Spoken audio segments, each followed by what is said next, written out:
오늘 장로님 기도 중에도 언급하셨듯이 오늘이 6.25 전쟁 73주년일입니다. 1950년 6월 25일 새벽 북한 공산군이 남북 군사 분계선인 38선을 넘어 남침함으로 일어난 한국 전쟁입니다. 이 전쟁으로 우리나라는 지금까지 분단 국가로 남아있게 되었습니다. 이 땅에 다시는 피 흘리는 전쟁이 없기를 정말 원하고 바라고 소망합니다. 전쟁은 인간의 탐욕과 잘못된 판단이 만들어낸 가장 큰 재앙 중에 하나입니다. 러시아가 우크라이나를 침략한 전쟁도 하루속히 끝나서 더 이상 무고한 죽음과 고통이 계속되지 않기를 기도합니다. 우리가 사는 이 세상에는 보이는 전쟁만 있는 것이 아니라 보이지 않는 전쟁도 있습니다. 선한 싸움이라고 일컬어지는 영적 전쟁입니다.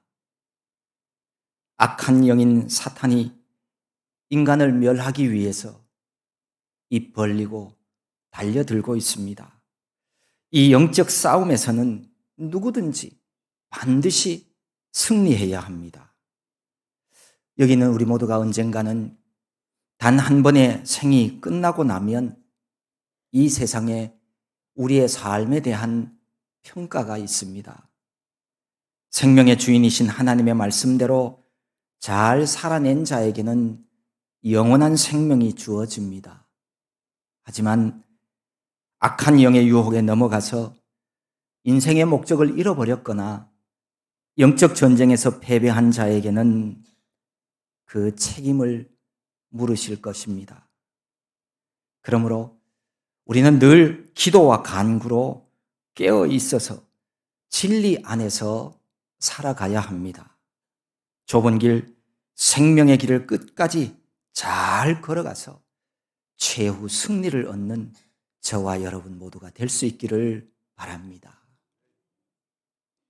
그런데 그 좋은 천국 소망하며 사는 우리 모두가 결코 잊어서는 안 되는 또 한 가지가 있습니다. 그것은 바로 우리의 자녀들도 우리가 그토록 원하는 낙원에 함께 가야 한다는 사실입니다. 내가 사랑하는 후손이 천국에 들어갈 수 없다면 이보다 슬프고 안타까운 일이 어디 있겠습니까? 오늘 한국 교회의 어려움과 고민 중에는 이 다음 세대에 대한 문제가 있습니다. 우리 세대에서 복음이 단절되어져서 자손들이 마지막 날에 무적행으로 떨어지게 해서는 안 되는 일입니다. 어떤 일이 있어도 우리 교회가 힘쓰고 애써야 할 일입니다. 그리고 하나님 앞에 매달려 기도함으로 하나님의 은혜를 구해야 하겠습니다. 위대한 하나님의 사람 모세의 뒤를 이어서 여호수아가 이스라엘의 지도자가 되었습니다. 그리고 그는 온 이스라엘 백성들을 인솔해서 요단강을 건너 하나님이 약속하신 가나안 땅을 들어가 땅을 정복해 나갑니다. 먼저는 주요한 거점들을 다 정복한 이후에 지파별로 땅을 나누어 주었습니다. 그리고는 각 지파별로 분배받은 땅을 온전히 정복하도록 또 그렇게 명령했습니다. 시간이 흘러 여호수아가 세상 떠날 때가 되었습니다. 그때 그는 온 이스라엘 백성들을 세겜으로 불러 모았습니다. 그리고는 하나님과의 언약을 이스라엘 백성들에게 다시 한번 이야기하며 그들에게 상기시켜 주었습니다. 그런 내용들이 여호수아 24장에 있죠. 여호수아 24장 14절 이렇게 말씀합니다. 그러므로 이제는 여호와를 경외하며 온전함과 진실함으로 그를 섬기라. 너희의 조상들이 강 저쪽과 애굽에서 섬기던 신들을 치워버리고 여호와만 섬기라.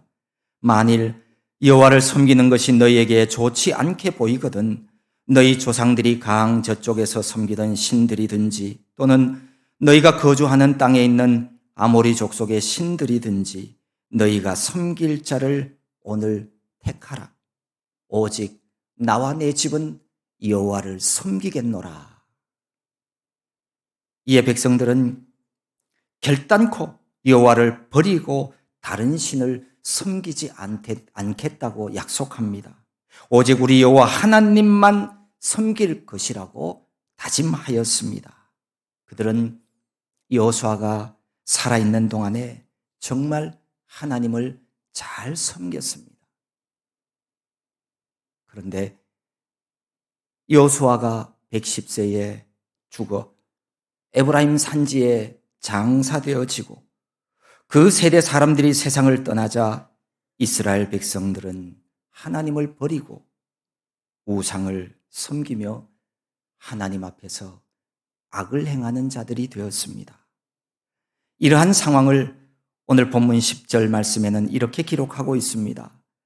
그 세대의 사람도 다 그 조상들에게로 돌아갔고 그 후에 일어난 다른 세대는 여호와를 알지 못하며 여호와께서 이스라엘을 위하여 행하신 일도 알지 못하였더라.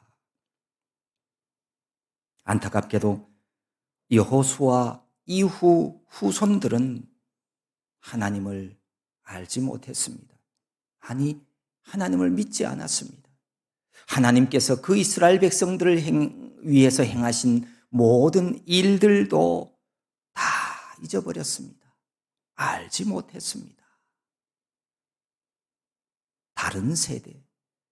다른 세대가 되고 말았습니다. 우리가 흔히 얘기하는 다음 세대는 신앙을 전수받아서 우리와 함께 천국 가는 사람들을 말합니다. 다른 세대란 우리와 인생의 종착역이 다른 사람을 말합니다. 믿음 없는 다른 세대가 되어버린 결과 이스라엘은 그로부터 350년 동안 역사상 최대 암흑기인 사사시대가 되어지고 말았습니다. 오늘 이 사실은 오늘 우리에게 다음 세대를 신앙으로 길러내는 것이 얼마나 중요한 문제인지를 깊이 생각하게 해줍니다. 우리 후손들이 다음 세대가 되지 못하고 신앙을 떠나 다른 세대가 되어버린다면 우리 교회와 우리의 가정은 생명의 빛을 잃게 되어지고 어두움에 휩싸이게 되고 맙니다. 아무리 넓은 땅을 차지하고 맛있는 거 많이 배 터지게 먹어본들 그게 무슨 소용이 있어요? 다른 세대가 되면 거기에는 우리를 지으신 창조주 하나님이 베푸시는 평안이 없어요. 더 많이, 더 좋은 것을 욕심내며 소나기에 넣어보지만 모두가 다 헛되고 헛된 인생이 되는 겁니다. 시간이 지날수록 더 큰 공포와 두려움, 거짓과 피 흘림만 그 땅에 남게 되는 겁니다. 오늘날도 마찬가지입니다. 적어도 우리 교회와 가정의 다음 세대가 아닌 다른 세대가 되는 일은 우리가 막아야 합니다. 우리 시대에 믿음을 지켜내며 다음 세대를 말씀으로 양육하는 데에는 많은 어려움이 있습니다. 물론 어느 시대든지 하나님의 말씀 순종의 길이 쉬웠던 것은 아닙니다. 그래서 하나님께서는 우리에게 많은 사람들이 가는 넓은 길로 가지 말고 좁은 길을 가라고 말씀하셨습니다. 하지만 세상 마지막 날이 더 가까워질수록 악한 영은 더 교활하게 우리를 유혹하며 방해하고 위협하기 때문에 갈수록 신앙 생활은 어려워지는 것이 맞는 것 같습니다. 그래서 예수님께서 복음서에서 그렇게 말씀하셨잖아요. 내가 마지막 날 다시 올 때 그때 믿음을 보겠느냐. 끝까지 믿음을 지켜내는 일은 결코 호락호락하지 않다는 말씀입니다.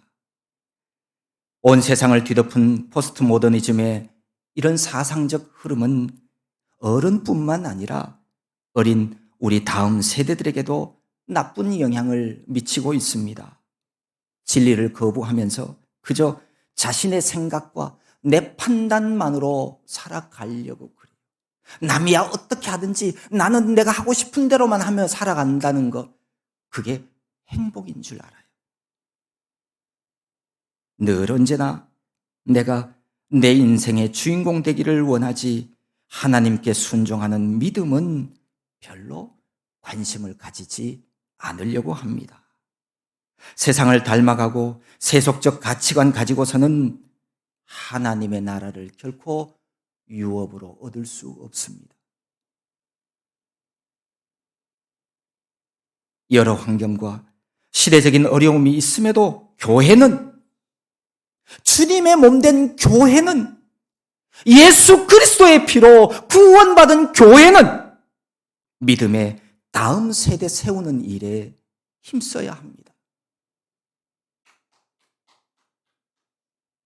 먼저 건강한 다음 세대를 양육하는 일에 이 168대 1이라고 하는 문제가 있습니다.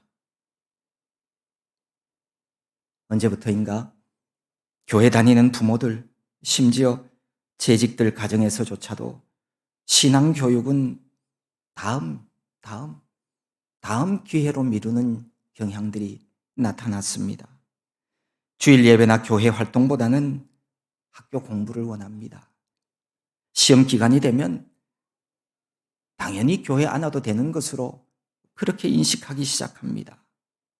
자녀 학교 성적 오르는 것을 자랑하면서도 예배하지 않는 것에 대해서는 부끄러움을 모릅니다. 성적 오르는 것으로 내가 부모 역할 잘하고 있다고 착각하기도 합니다.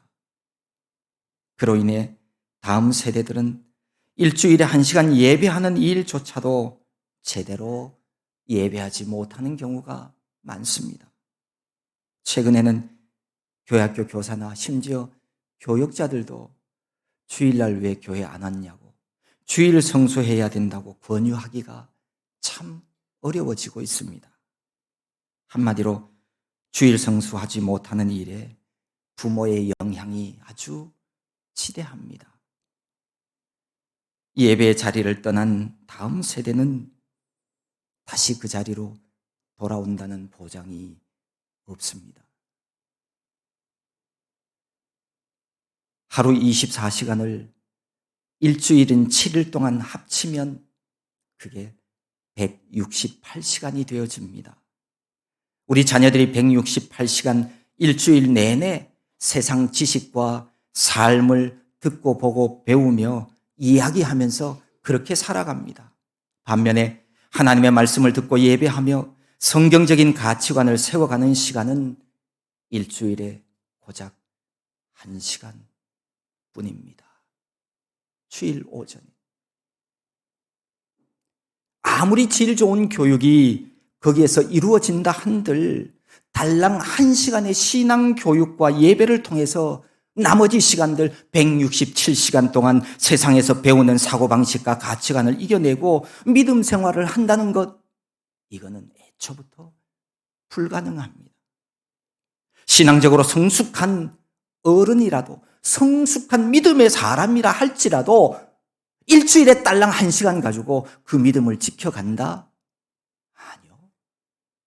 그렇게는 할 수 없습니다. 하물며 우리의 다음 세대들이 168대 1이라는 시간적인 한계는 우리의 오늘의 현실 속에서 우리의 다음 세대들을 다른 세대로 만들어가고 있습니다. 그래서 조금이나마 더 하나님의 사람 양육을 위해서 교회가 힘쓰고 있습니다.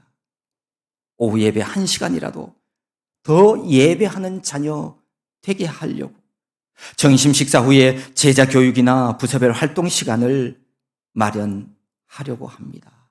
이런 시간을 통해서 일주일에 1시간뿐인 생명의 시간을 2시간, 3시간으로 늘려서 성경적인 가치관을 좀 더 갖도록 하자는 겁니다. 물론 아직 자리 잡히지도 않았고요. 더 많이 준비해야 될 것이 많이 있지만 앞으로 계속적인 노력으로 우리의 다음 세대들이 더 많은 신앙생활과 하나님 나라의 가치들을 알아가도록 해야 하겠습니다. 그게요, 몇 사람이 할 수 있는 일은 아니에요. 교회가 해야 해요. 특별히 부모님들이 협력이 있어야 되는 일입니다. 두 번째로 다음 세대 양육에서 또 다른 어려움 중에 하나는 신앙의 롤 모델이 많지 않다는 겁니다. 그림을 한 장 보겠습니다.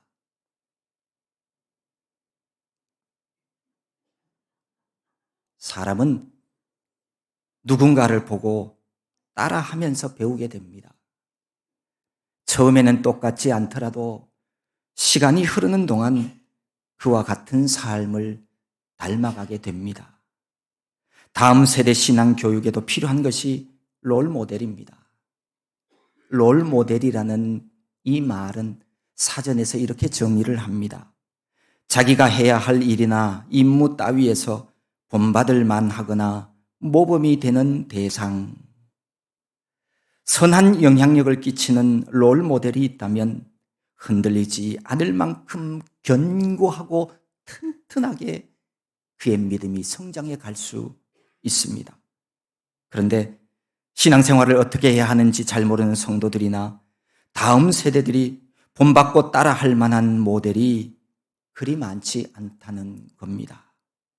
만약에 다음 세대들에게 교회 학교 교사나 부모가 그런 롤 모델이 되어질 수만 있다면 그야말로 금상첨화가 되는 겁니다.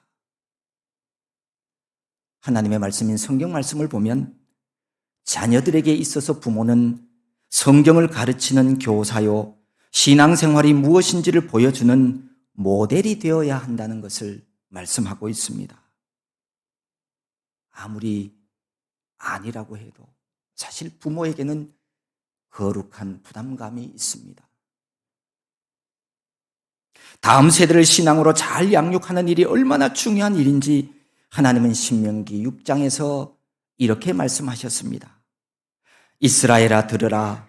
우리 하나님 여호와는 오직 유일한 여호와이시니 너는 마음을 다하고 뜻을 다하고 힘을 다하여 내 하나님 여호와를 사랑하라.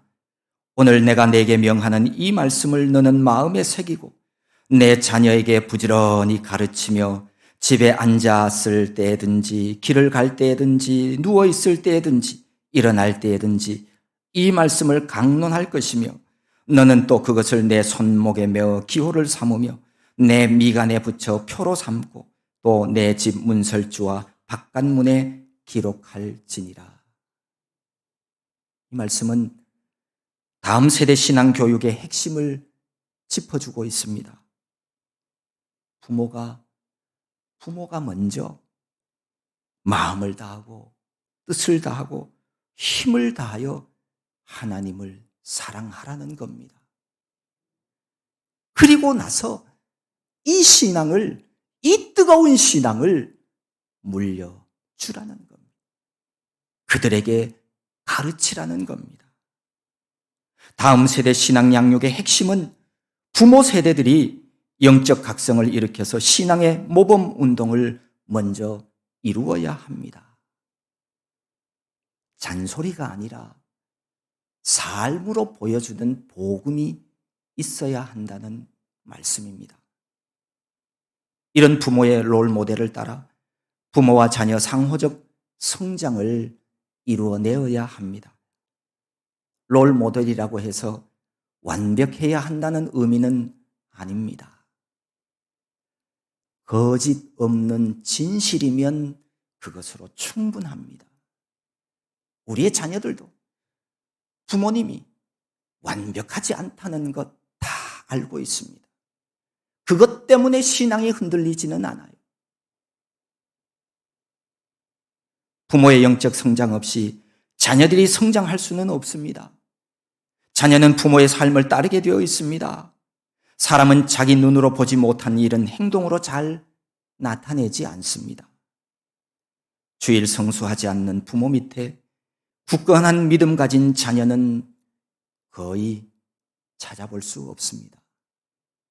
이런저런 이유로 거룩한 주일을 범하게 되면 자녀들 신앙 성숙은 기대할 수 없습니다. 생활 속에서 늘 우리 뒤에 있죠. First God. 먼저 하나님을 찾으면서 예배에 목숨 거는 예배의 진심인 부모가 되어질 때 자녀들은 그가 살아가는 어떤 삶 속에서도 어떤 어려움과 유혹 앞에서도 예배를 통해서 그 신앙을 지켜나갈 수 있습니다.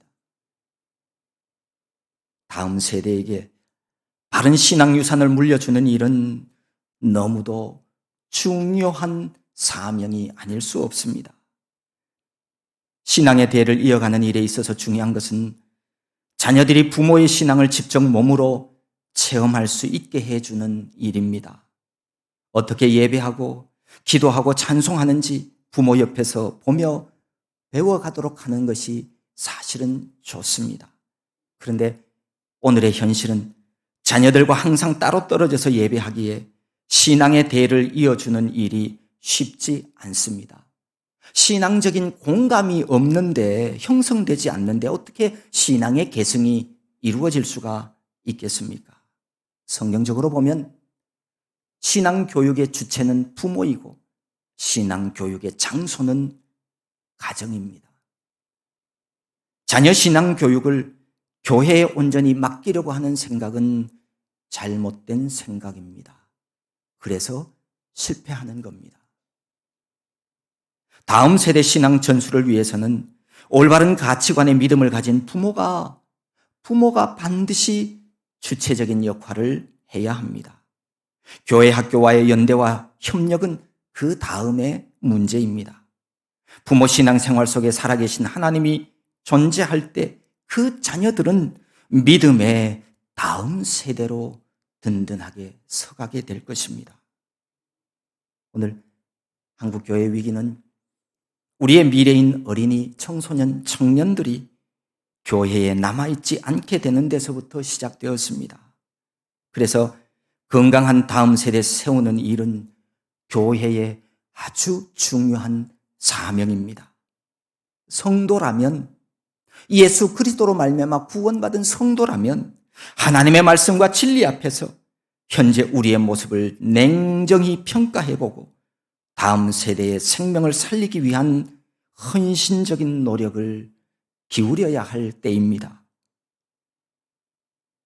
우리 교회가 속한 우리 통합측 교단은 이미 2010년 제95회 총회 주제를 다음 세대와 함께 가는 교회로 정한 바 있습니다. 다음 세대가 교회의 미래라는 거예요. 중요하다는 겁니다. 다음 세대를 키워내는 일은 한 해의 구호로 완성되는 일이 아닙니다. 그래서 지속적인 관심과 투자와 기도가 병행되어야 합니다. 우리가 해야 되는 기도의 제목들이 많이 있지만 여러분 기도하실 때 반드시 교회의 다음 세대를 위해서, 우리 가정의 다음 세대를 위해서 기도해 주십시오. 만약 바로 지금이라도 다음 세대를 일으키지 못한다면 한국 교회의 미래는 안개처럼 사라지고 말 것입니다. 다음 세대 문제는 교육부서에 자녀를 둔 성도들만의 문제는 아닙니다. 그렇게 생각하지 마십시오. 교회의 미래와 교회 본질에 관한 아주 중요한 문제입니다. 본질이라고 하는 말을 흔히 이렇게도 표현합니다.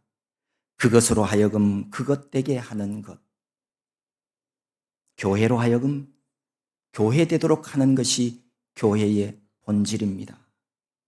교회가 다음 세대 교회를 잃어버리는 일은 어쩌면 오늘날 한국 교회가 교회의 본질을 잃어버린 결과라고 진단할 수 있습니다.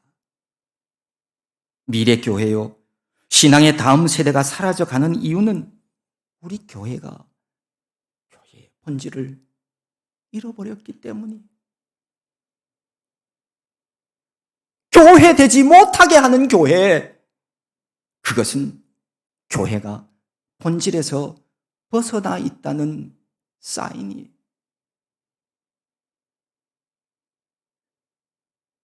우리 집에는 자녀가 다 성인이 되어 결혼하고 출가했으니 다음 세대 문제는 나와 상관없는 일이야, 이렇게도 생각하지 마십시오.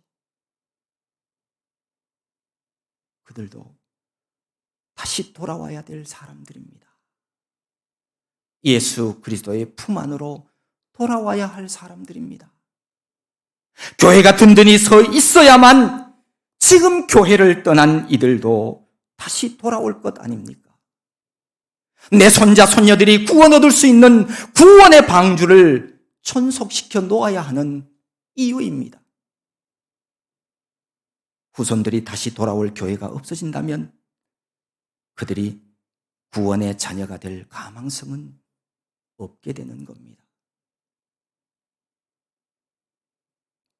신앙생활 한 지 얼마 되지 않는 새가족 여러분들의 동참도 부탁을 드립니다. 쉬는 날임에도 늦잠 자지 않고 옷 차려입고 다른 일 뒤로 하고 예배 자리로 나오시는 일이 쉽지 않는데, 오늘 이렇게 함께 예배 자리로 오신 것 참 잘한 일입니다. 감사드립니다. 교회가 좋은 곳이고 좋은 사람들이 있어서 오시지만 사실 여기는 사람들과 교제하는 모임 장소는 아닙니다.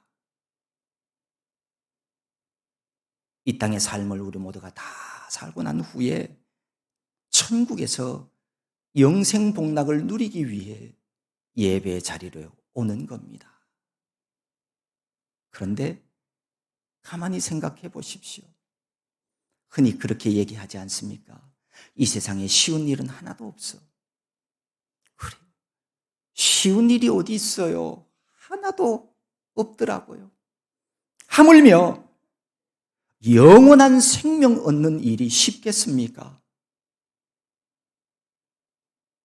다른 약속이 있으면 그리 가고, 좀 피곤하면 한 주 그냥 집에서 잠자고, 기분이 좀 꿀꿀하면 여행 가고, 그러다가 아무 일 없는 주일날 한번 와서 예배 드리는 거, 그렇게 해서 구원 얻을 수 있다고 생각하십니까? 구원 얻는 믿음은 그런 게 아니에요. 믿음이라고 하는 말에는 절대성을 가지고 있습니다. 믿음은 절대적인 거예요. 이래서 안 되고 이래서 안 되고 못하고 하면 그거는 믿는 게 아니죠. 어떤 어려움이나 심지어 죽음 앞에서도 흔들리지 않고 확고하게 믿는 것, 그게 진짜 믿음이에요. 그렇다고 주일 1시간, 그 주일 1시간만이라도 참된 예배자로 예배하는가 보면 그렇지 못한 이들도 참 많이 있습니다. 옆 사람과 얘기하고 스마트폰 꺼내서 그거 만지작거리고, 말씀 듣는 설교 시간 내내 졸거나 딴 생각하고, 찬송도 기도도 구경만 하다가 갑니다.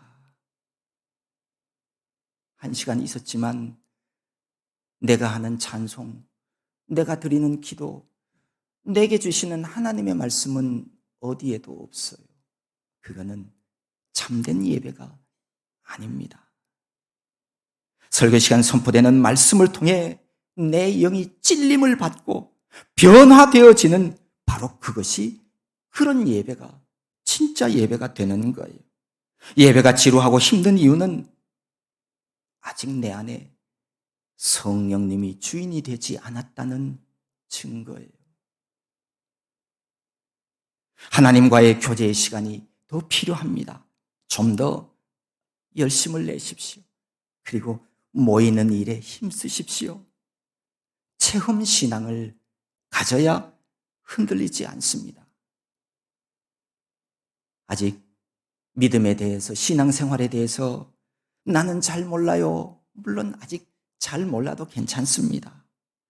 이번 기회를 통해서 하나님의 말씀을 바르게 더 알아가고 성경 말씀이 진리이심을 깨달아가는 그런 좋은 기회가 될 길을 바랍니다. 믿음은 순종입니다. 하나님의 말씀을 따라 순종해 보세요. 그러면 살아 역사하시는 하나님을 경험하게 될 것입니다. 우리가 순종하면 우리 위하여 나 위에 십자가를 지신 그 예수 그리스도께서 나의 선한 목자가 되어 주셔서 어떠한 인생의 폭풍우 속에서도 우리를 좋은 길로, 생명의 길로 인도해 주시는 선한 목자가 되어 주실 것입니다. 우리가 7월부터 하는 성경 153 올람운동은 포스트 모더니즘과 여러 세속 가치관에 의해 무너진 하나님의 나라를 회복하자는 운동입니다. 하나님의 원래 계획으로 돌아가서 기독교 가치관을 지켜나감으로 인해서 우리의 삶이 하나님과 동행하는 삶을 살아가자는 운동입니다. 한 걸음 더 나아가서 자녀들의 신앙 문제를 고민하면서 우리 이후의 세대를 다른 세대가 아닌 다음 세대로 세우기 위해서 가정 예배를 회복하는 운동입니다. 그래야 우리 교회가 앞으로 70년도 든든히 서가는 하나님이 보시기에 아름다운 교회가 되어질 것입니다. 이 운동이 하늘에서 뚝 떨어진 특별한 그런 것은 아닙니다. 성경보다 앞서 인간적인 노력을 하자는 것도 아닙니다. 여전히 성경을 통해서 하나님께로 돌아가고 하나님의 말씀으로 돌아가자는 운동입니다. 이를 위해서 교회는 열심을 내어서 말씀 중심으로 기독교적인 가치관을 심어주고 가르치며 성도들은 가정에서의 예배를 통해서 자녀들에게 하나님의 나라를 전해 주려고 합니다. 가정에서 천국을 보여주지 못하면 우리의 자녀들은 천국의 실체를 어디에서도 보지 못할 수 있어요. 올람 운동을 통해서 하나님의 말씀인 성경의 가치관을 내 안에 회복하는 길만이 한국 교회가 회복되고 우리 가정을 살리는 길입니다. 다음 세대를 하나님의 자녀로 성장하도록 하는 유익한 방법이 되리라고 의심하지 않습니다. 먼저 우리가 성경적인 가치관을 회복하여서 하나님이 우리에게 주신 보배로운 믿음을 우리 주님 앞에 서는 날까지 잘 지킵시다. 그리고 바로 다음 세대가 다른 세대 되지 않도록 우리의 신앙을 전수하여서 양육하는 일에 힘쓰는 그런 아름다운 교회 되기를 진심으로 소망합니다. 하나님 아버지 고맙고 감사합니다. 우리를 하나님의 자녀로 삼아 주셨사오니 우리 주님의 나라에 들어가기까지 기뻐하며 감사하며 우리에게 주신 믿음을 지키며 우리의 다음 세대들에게 하나님이 주신 보배로운 믿음을 증거하며 살아가는 아름다운 교회 되게 하여 주시옵소서. 예수님의 이름으로 기도하옵나이다. 아멘.